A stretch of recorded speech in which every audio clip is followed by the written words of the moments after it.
Hey girl, let's talk crime. I want to say thank you to this person for requesting this next case. So today we're going to talk about the disappearance and murder of 17-year-old Alexis Murphy. So Alexis was bubbly. She was really funny.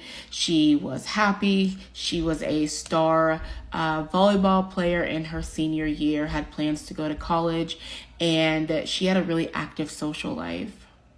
So on August 3rd, 2013, her mother, Laura, had given her money to get hair extensions. So she was going to travel from her home in Shipman, Virginia to Lynchburg, which was approximately 20 miles.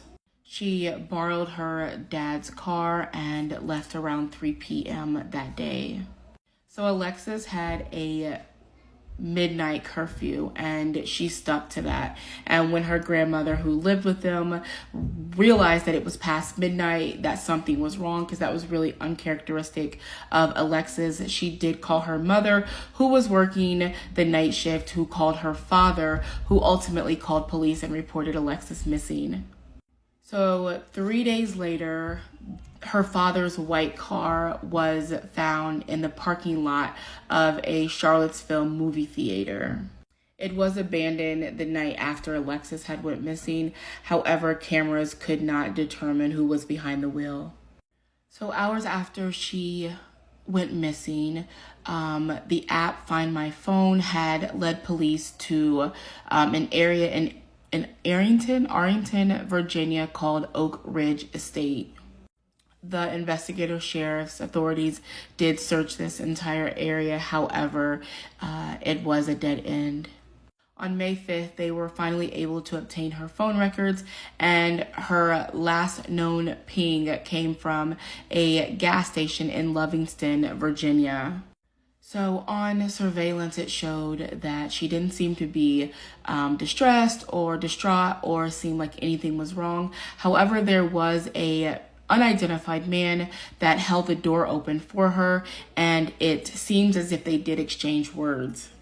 So the clerks at the gas station identified this man as 48-year-old Randy Taylor. He was somebody that stuck out because he drove a truck that had a distinctive camouflage design on it. So a parking lot camera did show that the car that Alexis was in was following behind Randy's camouflage truck on Route 29 towards Charlottesville. So a few days after Alexis had disappeared, they end up going to Randy Taylor's property. And according to investigators, there was an abandoned house as well as a camper, and it looked like something out of a horror movie.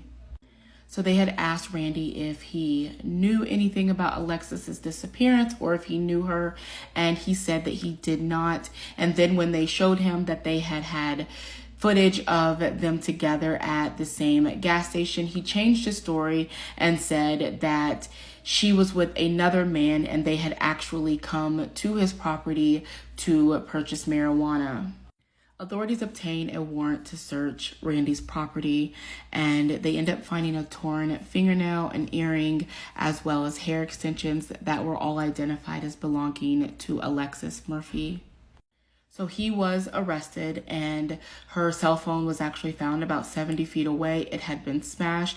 Although there was no body, authorities did believe that she was deceased, and so they discussed with the family of Alexis Murphy what was going on and that they wanted to charge Randy with her murder, in which they agreed. So before Randy's trial, he was offered 20 years if he revealed the location of Alexis's body. He told them to give him 10 years, and they rejected that.